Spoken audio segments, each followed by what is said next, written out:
So hello everyone, it's a slow process, the last journal when I transcribed it was 55,000 words. So I got through that in 2.5 days. Did you count them up? I started this one yesterday and I'm not so far from, I guess, when you enter the scene. And so there's just some very interesting Dynamics that are happening before. So my dad has left the outer island of Tabul. He's been now in Madro. He's had 2 trips back, one for Christmas, where our grandma didn't make things so easy for him, his mom. And then he went back unexpectedly in March because his dad, my grandpa, had a heart attack. So there's some musings on death. And, there's sort of a parallel, only that, grandpa survived the heart attack and dad did, because I was out of the country and was on a flight the next day. But I thought I would read, this should enhance, let me know how the sounds, everyone in the comments. So let's just read this entry. So this is, luckily I think you came on the scene and were maybe a little bit of a stabilizing effect in his life. So this is May 19th, 1980. Here I am in another midweek crisis, one that I more or less created on my own. So he's also published a very poignant article about what happened in the Marshall Islands, where the U.S. detonated 43 nuclear bombs. They evacuated some people from their home islands under the agreement that they would come back, but then there's 25,000 years of radiation. So the U.S. government has just put this big cement dome over it. And my dad has figured out, talked to a lot of people, that the half-life of cement is 300 years, but the half-life of these hazardous radiation is 25,000 years. So he was sort of from an early age seeing the disconnect between the U.S. policy as presented in the U.S. media and then what was actually happening on the ground, which is always sort of a disconnect. I remember, you have these when I went and did my own development work. Anyways, let's read this passage. Here I am in another midweek crisis, one that I more or less created on my own. I think I must enjoy fighting bureaucracies, especially ones that I believe inherently bad, and an organization can only be as good as the people who are in it in the various positions. Whether they realize it is them behind all the titles and labels that attach themselves to a particular job. And for over a year, I've come to know the 2 people who are Peace Corps sapien, Nancy Banks and Brad Dude. Nancy Blanks and Brad Dude. And I have to see the effect of their performances. I have seen how people like Karina, the Finnish nurse who was driven out, and I have been witness to such volunteers being allowed to stay, i.e. KY, Clyer, and Steve Spector, and possibly Carol for being a basic herd. But I perhaps...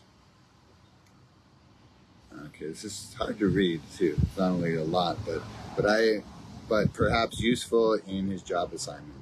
Now the grand mid-service conference has come upon Micronesia 1980, and Melissa and Dave have all managed to play their part in the game. And while I respect their decision to attend, I have chosen to not attend and instead keep a business as usual atmosphere.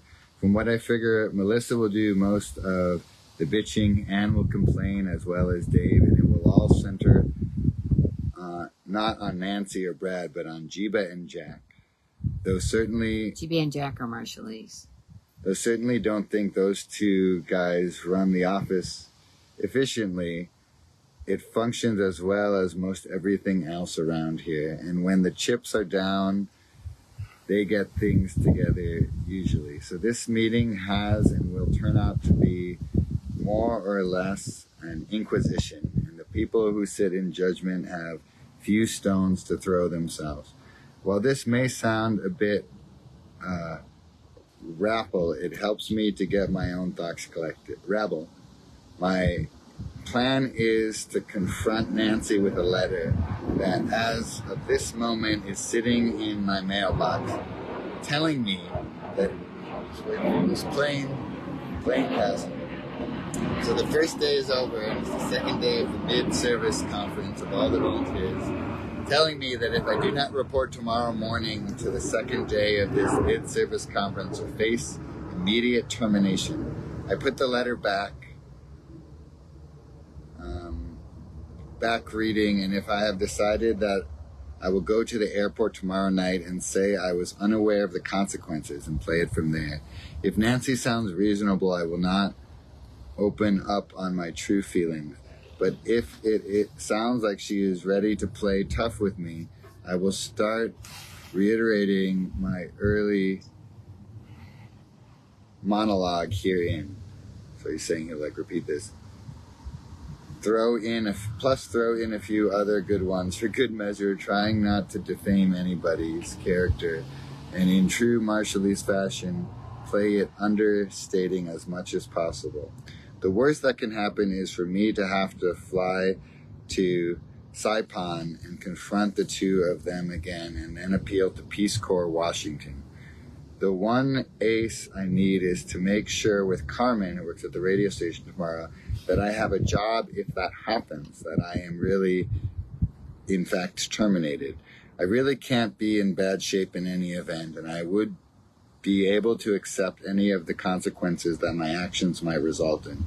So the midweek mini crisis is here, and I hope I can survive the battle tomorrow. It is terrible to admit that you like to live like this, I suppose, but I am to enjoy a fight of this kind. Nobody really gets hurt, and it always feels good to take a stand, especially one that you truly believe in. The only real trouble lies in the part of you that is not always as confident as the rest. One cannot always be right, and perhaps part of being human is to admit to have made mistakes. I believe now that my course of action is right. But if I am wrong, I am certain that it will grow from this mistake and I will be more aware the next time. He was wrong. It was a mid-service conference. You're a Peace Corps volunteer. That's part of your job. You go to the mid-service meeting. Yeah.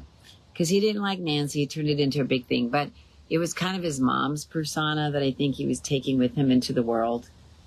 He would eventually tone it down, and I think being married, you point things out to each other, and he was on this crusade that there wasn't anything to fight about. Yeah, it sounds like if the other Peace Corps volunteers who don't really like them are just kind of playing the game.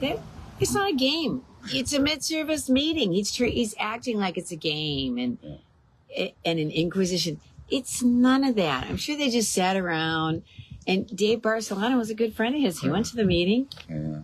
Yeah, I mean, I'm sure it was. I mean, it ended up all kind of working out for the best in terms of you guys getting together and us. He was. And you'll see what happens when he does get terminated, which he's about to be terminated. I think the next. Rightfully so. Nancy was more than patient with him. He didn't come the first day. She gave him the chance to come the second day. But he dug in his heels, like he's on this crusade for no reason. Well, Grandma being a narcissist, she went through life, my dad's mom, always sort of attacking people, always needing to find fighting enemies. The world. So you see how this struggle shows up. He's just turned 24, and he just has this really unhealthy relating pattern of us and them and making enemies out of people instead of just understanding. He was carrying through what had been patterned to him, and as he got older and married, I mean, he began to see his mother in a different light. Mm-hmm. And not that you kind of pattern yourself off of your environment without effortlessly. You just absorb that. Like I was explaining to Luke the other day, my dad was always very confident but calm if he had to return something or had to deal with a situation. So all six of us who were little kids watching him handle one thing or another, we all grew up that way. Whereas Dad grew up, creating monsters that he had dragons to slay, and as a more objective. And I think as he got older, he would have been able to say that. Yeah, he would have been able to see that, Mark, it's a mid-conference. It's halfway through your service.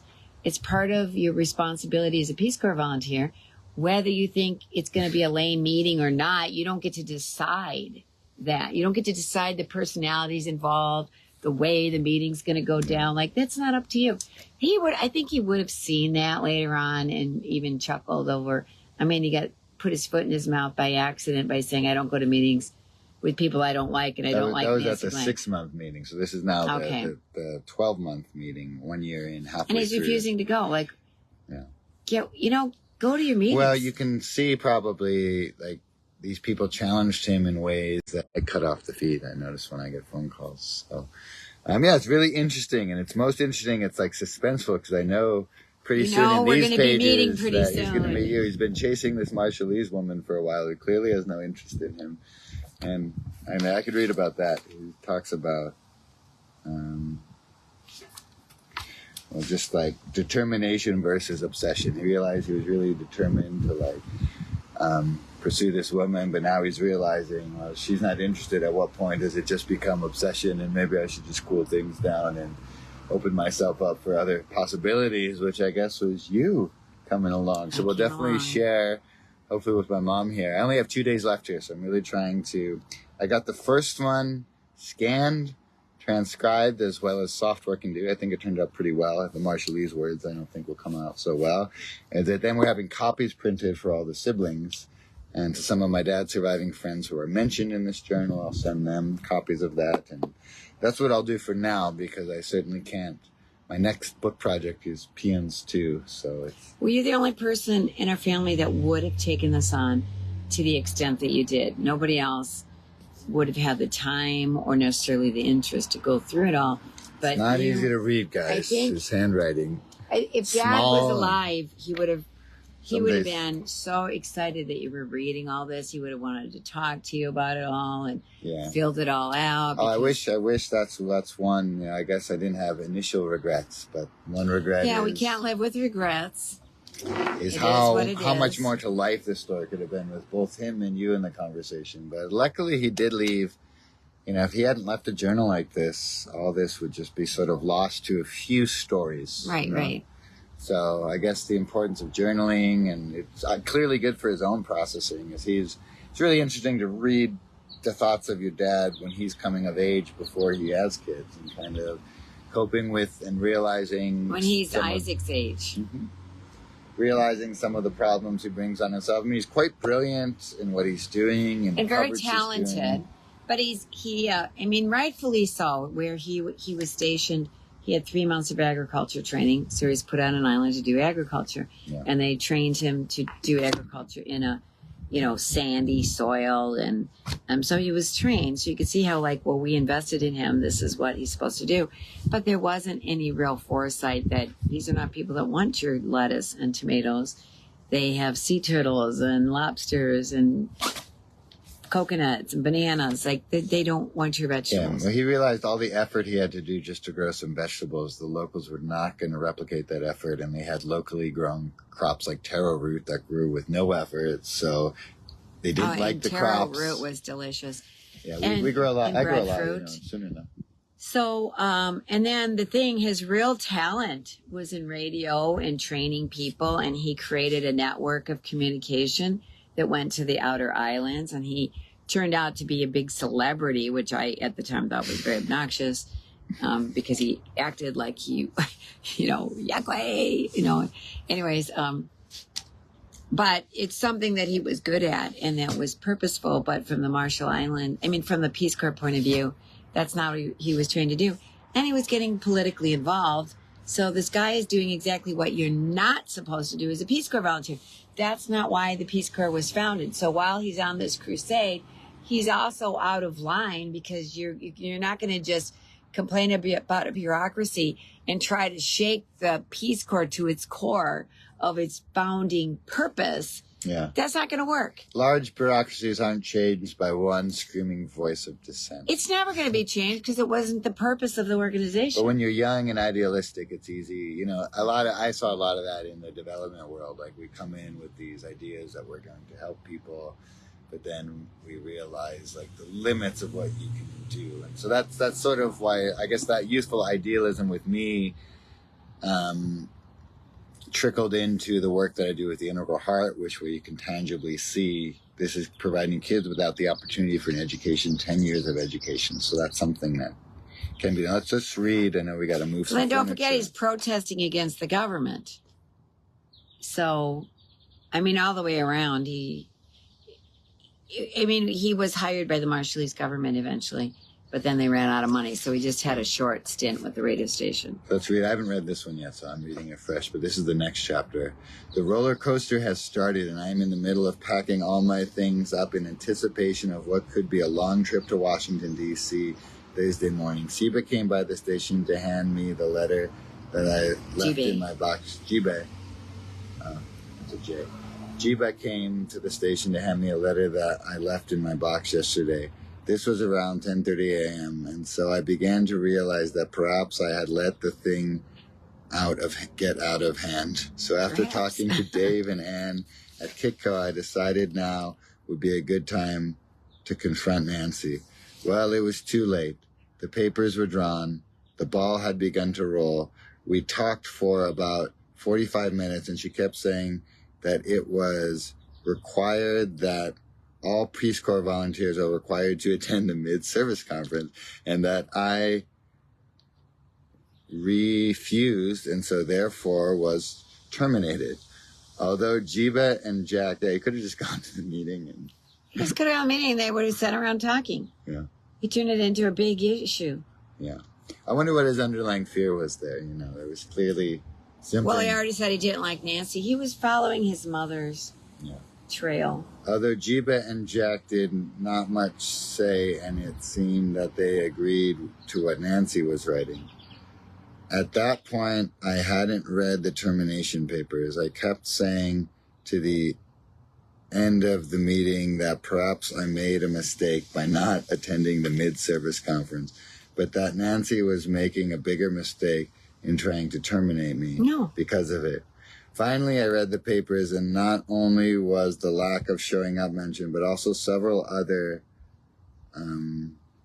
depressing statements. If you're going to terminate somebody, it's like, okay, let's take a look at this guy now. Mm-hmm. And then all this other stuff is going to start to come out, like, well, then there's this, that, and the other thing. If he would have just showed up at the meeting, none of that would have been brought up at all.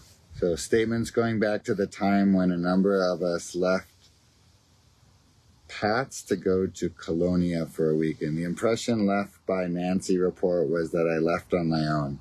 Immediately after reading this report, I felt pretty good and figured now that I'll have a good case now. I also got the opinions of several other people who agree with me. Since the next plane was Saturday, I have a lot of things to get down before I leave, and also starting recording the story as to what happened, and got assurances that I had a job if Peace Corps still chose to terminate me. So he still has a job at the radio station. He does, and there was a big debate going on because the Marshallese government didn't want people going and working for the government. Like, you should have like 6 months or a year space. They didn't like that, and so everybody was talking about meet and go to the bars and the disco, and everybody was like talking about whether Mark should be able to come back or not. Mm-hmm. You know what my opinion was? Well, I think you met him at his going away party, right? So you must be coming up pretty soon in this. I must be coming up pretty soon. And I also, this is so funny because little did I know he was thinking about me in D.C. My opinion was he shouldn't be allowed to come back. Yeah, but he had just met my mom. So he goes to D.C. and the Peace Corps is basically like, look, we can assign you anywhere but the Marshall Islands because like the director there has terminated you. But because he met you, he didn't want to lose the opportunity to get to know you more. So he was really taking a chance because at that point, I am the result of that chance he took. So good on him for being. It was totally a chance. He had no for reason, making such a Hail Mary He had no pass. reason to think at that time. He had no reason to think there was any opportunity because I didn't even like him at the time. I've just read him spending 4 months pursuing a woman clearly not interested in him. So it was clearly in his... No, I think it's raining, Mom. I guess it's time. I've been wanting it to rain, and it's at 0% chance. Well, that 0% has 0% a higher percentage than you think all the time when it comes to rain. So hooray for the rain. Yes, thank we you, got to God, move some furniture, so I'll go help you with that. We do. And we'll, this journal survived 44 years, so let's not leave it out in the rain. in pretty good condition for 44 years. Well, it's just kind of sad. The red one's in not so good condition, but that's the one he took on the outer atoll. It's getting wet. Okay. I'm going to roll up this umbrella in case the wind starts. Well, thanks, guys. You know, I wasn't sure how much I was going to share, but I've gotten such good positive feedback, except from that one lady, about sharing these things. What did you say? Oh, there was someone that's like, I don't know. It was like, can you stop sharing these? My computer's like notifying me all the time. And I just invited her to unfollow me. I want to leave this stuff here. No, I'll take it in. But it's, I don't know. You never know where people are coming from or what's going on in their lives. But it's like, I've shared 3-minute videos in like the last 3 hours. I'm sorry that's that so. was longer than 3 minutes. No, but that's what I did that day that someone was like, can you please stop sharing these? And I'm like, no, but you can unfollow me. So if you don't like what you hear here, just go somewhere else. There's lots of places to be on the internet is my mentality. But as they say, hate is going to hate. Troll is going to troll. All right. We don't have to water the grass. This was the site of my dad's old garden. I guess if I lived here, I would keep the garden alive, but for now, I did get some rose bushes planted. Got some flowers here. Tears, my brother Aaron made this. If tears could build a stairway and memories, a lane, I'd walk right up to heaven and bring you home again. Yeah, thanks, guys. I will keep sharing, and part of me wants to just like put all my other music. We're losing the internet. Part of me wants to just put all my music and poetry projects aside and really just start this project. Man, something always gets in the way of me finishing my novel, Jerry the Hamster, but hopefully I got a few more good decades to churn some work out in my life, so I think I can make all these things happen. And I made a good choice. Some friends invited me to come swimming at the river today, and I was just like, actually, I just want to keep doing this project. It's like 100,000 words to read, so it's quite a lot in someone's small handwriting, and my dad. Where I got my bad penmanship, but I'm also scanning them all, making a PDF version of it, turning that in, and then also transcribing that. So that's what I've been up to. And then I'm meeting with Phil and my friend Angelina in New York for a musical week of voice lessons, meditation classes, and we have a kirtan. If you're in the New York area, we're coming to Ridgewood in Queens to the Daya Yoga Studio. We don't have an exact confirmation, but it's looking like August 4th will be the time. So hope you guys are having a beautiful day. Thanks for tuning in and dropping by.